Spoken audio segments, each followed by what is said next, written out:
Hello, good morning, students. Today we are going to start our new chapter, that is sorting materials into groups. So, we are going to start this chapter. First of all, I just want to let you know what is sorting materials into group. Sorting materials into groups का मतलब क्या होता है कि हमें different materials को different groups में sort out करना है कि ये इस group को belong करते हैं और ये इस group को belong करते हैं. Now, what is object? Objects around us, हमारे आसपास किस टाइप के ऑब्जेक्ट्स मिलते हैं. We have seen that our food and clothes have so much variety in them. Not just food and clothes, there is such a vast variety of objects everywhere. यहाँ पे हमारे आसपास काफ़ी तरीके के बहुत टाइप के ऑब्जेक्ट्स मिलते ही हैं. We see around us a chair, a bullock cart, a cycle, cooking utensils, books, clothes, toys, water stones and many more things, right?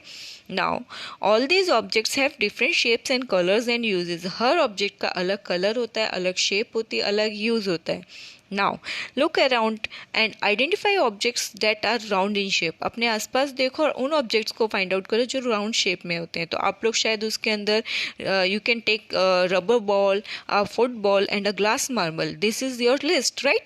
Now if we include object that are nearly round, मतलब जो थोड़े बहुत round होंगे, हम अगर उन object की बात करें तो you can include apples, oranges and earthen picture like घड़ा and like these are the different objects that we are having.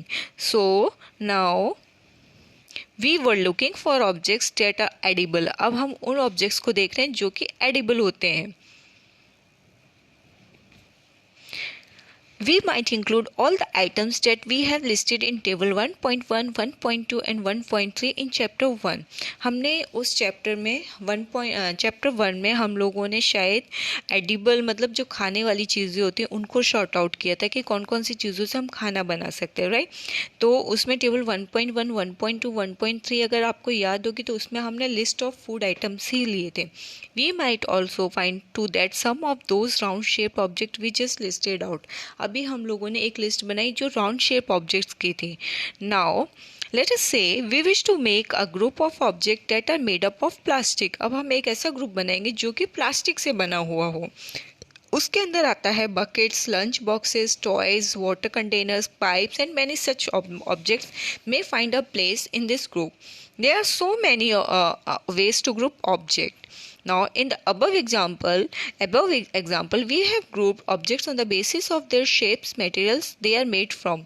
हमने ऊपर के एग्जाम्पल से क्या आपको शो किया कि कौन से मटेरियल से ऑब्जेक्ट बने, उसके अकॉर्डिंग हमने उसको ग्रुप किया, उसका ग्रुप अलग से बनाया. ठीक है ना? Now all object around us are made up of one or more material. हमारे आसपास के जितने भी ऑब्जेक्ट्स हैं वो एक या एक से ज़्यादा मटेरियल के बने हुए हैं. दीज मटेरियल्स में be glass, metal, plastic, wood, cotton, paper, mud और soil. Can you think of more examples of material? आपको और एग्जाम्पल्स पता है मटेरियल्स के? Now let us take an activity 1. Let us collect as many object as possible. इतने सारे objects को collect कर लो जितने आप कर सकते हो जो कि आपके आसपास हैं. Each of us could get some everyday objects from home and we could also collect some objects from the classroom और from the outside the school. हमें क्लासरूम से या स्कूल के बाहर से जहाँ से भी कलेक्ट करना है हमें कलेक्ट करना है, right? Now what will we have in our collection? हमारे कलेक्शन में क्या क्या होगा? सपोज करो चॉक है, पेंसिल है, नोटबुक है, रबर है, डस्टर है, हैमर है, nail, soap, spoke of a wheel, bat, matchbox, salt, potato. We can also list objects that we can think of but cannot bring to the classroom. For example, wall, trees, doors, tractors. ये सब हम लोग भी सोच रहे हैं ये भी ऑब्जेक्ट है बट उनको हम क्लासरूम में तो नहीं ला सकते, right? Now separate all object from this collection that are made from paper or wood. अब इसमें से वो हमें सेपरेट करना है जो कि पेपर से बने हैं और जो वुड से बने. This way we have divided all objects into 2 group. इसकी वजह से हमने सारे ऑब्जेक्ट्स को 2 ग्रुप में डिवाइड कर दिए. एक पेपर से बना हुआ, दूसरा वुड से बना हुआ. One group has the object that are made from paper or wood, while the other group has the object that are made from these materials. Okay. Similarly, we could separate the things that are used for preparing food. खाना बनाने के लिए जो चीज़ें use की जाती है उसको भी हम सेपरेट आउट कर सकते हैं. Let us be a little more systematic. अब थोड़ा और सिस्टमेटिक काम करते हैं. List all objects collected in table 4.1. हम लोगों ने अभी जो टेबल 4.1 का पढ़ा है where is that? There is 4.1 objects and the material they are made of. Suppose करो ऑब्जेक्ट है प्लेट, किससे बना हुआ है? स्टील, ग्लास, प्लास्टिक, इन सब से बनता है. पेन है प्लास्टिक या मेटल का बनता है. Okay, now try to identify the material that each one is made of. अब हमें ये देखना है हम जो भी ऑब्जेक्ट लेते हैं वो किस किस ऑब्जेक्ट से मिलके बनता है. Now it would be fun to make this as a large table, collecting information about as many objects as possible. It may seem difficult to find out the material out of which some of these objects are made. In such cases, discuss with your friend, teacher and parents to identify the material. Okay, now takes another activity, that is activity 2. Table 4.2 lists some common material. You can also add more materials in column 1 that are known to you. Now try and think everyday objects you know that are made mainly of these materials and list them in column 2. This is the column 2 and this is the second table. Different types of objects that are made from the same material. Suppose करो wood है तो wood से क्या क्या बनता है? Chair, table, plug, ruler cut and wheels. Now paper से क्या बनता है? Book, notebook, newspaper. ऐसी लेदर से बेल्ट, शूज़, बहुत सारी चीज़ें बनती है. प्लास्टिक से आप बोल सकते हो पेन हो गया या फिर आपके टॉयज़ हो गए. कॉटन से आपका जो आपके जो क्लोथ्स होते हैं वो बनते हैं, पिलोज बनते हैं. Okay, now what do we find from these tables? हमें इन टेबल से क्या मिला? First we group objects in many different ways. पहले हमने ऑब्जेक्ट को डिफरेंट वेज में ग्रुप किया. We then found that the object around us are made up of different materials. हमें पता चला कि अपने आसपास जो ऑब्जेक्ट्स है वो अलग अलग मटेरियल से बने हुए हैं. Now at times an object is made of a single material. कई बार एक ऑब्जेक्ट एक सिंगल मटेरियल से बना होता है. An object could also be made of many material. एक ऑब्जेक्ट कई मटेरियल से भी मिलकर बना होता है. And then again one material could be used for making many other objects. एक मटेरियल यूज़ किया जा सकता है और भी ऑब्जेक्ट्स बनाने के लिए. What decides which material should be used? तो हमें क्या यूज़ करना है वो हमें डिसाइड करना पड़ेगा. Now, for making any given object, it seems that we need to know more about different materials. हमें कोई भी लिस्ट बनाने से पहले हमें मटेरियल्स के बारे में और जानना पड़ेगा. Now, properties of a material. Materials की प्रॉपर्टी क्या होती है? Have you ever wondered why a tumbler is not made with a piece of cloth? जो टम्बलर होता है वो क्लोथ से क्यों नहीं बना होता? Recall our experiment with piece of cloth in chapter 3 and also keep in mind that we generally use a tumbler to keep a liquid. हम टम्बलर को किस लिए यूज़ करते हैं? लिक्विड को रखने के लिए. तो लिक्विड को रखने के लिए हम कपड़े का यूज़ करेंगे तो वो उसमें से लीक हो जाएगा. दैट मीन्स इसलिए हम टम्बलर को किसका बनाते हैं? कपड़े का नहीं बनाते हैं.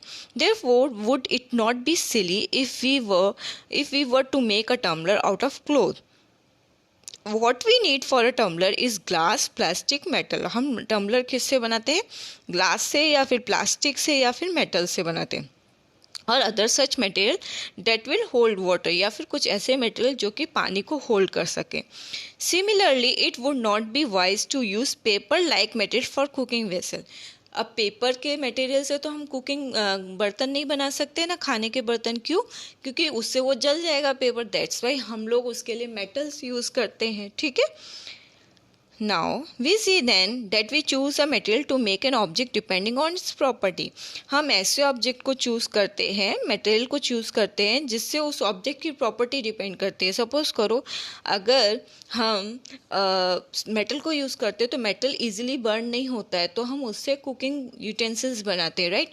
उसकी जगह हम मेटल से, प्लास्टिक से हम लोग ग्लास टम्बलर्स बनाते हैं. क्यों बनाते हैं? क्योंकि वो इजीली किसी भी वाटर को होल्ड कर सकता है. Now, and the purpose for which of the object is to be used. So, what are all the properties of materials that would be important for their usage? Some properties are discussed here. Now, सबसे पहले आता है appearance. किस तरीके का नज़र आता है? Material usually look different from each other. Materials अधिकतर एक दूसरे से अलग नज़र आते हैं. Wood looks very different. Wood बहुत ही अलग नज़र आती है आयरन से. Iron appears different from copper or aluminum. At the same time, there may be some similarities between iron, copper and aluminum that are not there in wood.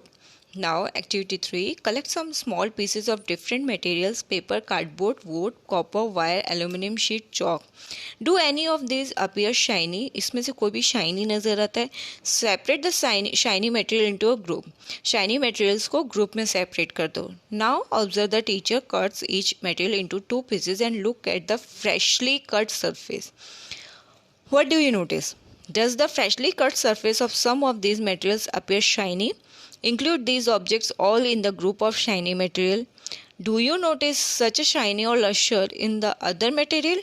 Cut them anyway as you can. Repeat this in class with as many material as possible and make a list those with and without luster. मतलब जो shiny material होते हैं उसको हमें short out करना है. You can rub the surface of material with the sandpaper and see if it has a luster. हम rub करके भी इसको check कर सकते हैं, cut करके भी check कर सकते हैं. Okay? Now, material that have such luster are usually metals. जिसके पास luster हो मतलब जिसके पास shiny structure हो वो अधिकतर क्या होते हैं? Metals होते हैं. Suppose iron, copper, aluminum, gold are examples of metal. Some metals often lose their shine and appear dull because of the action of air and moisture on them. We therefore notice the luster only on their freshly cut surface. और कुछ होते हैं जो कि air और atmosphere की वजह से जो मॉइस्चर की वजह से अपनी जो शाइनिश होती है उसको हटा देते हैं. मतलब एक टाइम के साथ उनकी जो शाइनिंग सरफेस होती है चली जाती है. बट अगर हम उसको कट या फिर उसको रब करते हैं तो हमें पता चलता है कि शाइनी स्ट्रक्चर है, शाइनी मटेरियल है. When you visit an iron smith or a workshop, look out for the freshly cut surface of metal rod to see if they have luster. Okay? Now, अभी मैंने आपको यहाँ पे सिर्फ एक ही appearance के बारे में बताया, किस तरीके के दिखते हैं, शाइनी होते हैं नहीं. उसके बाद एक हार्डनेस के बारे में आएगा, फिर सॉल्युबल है या इनसॉल्युबल है वो आएगा, उसके बाद आएगा फ्लोट करते हैं या सिंक करते हैं. ओके, देन ट्रांसपेरेंसी के ऊपर आएगा. उसके बाद हमारा चैप्टर फिनिश हो जाएगा. ठीक है, till then students, bye bye and take care.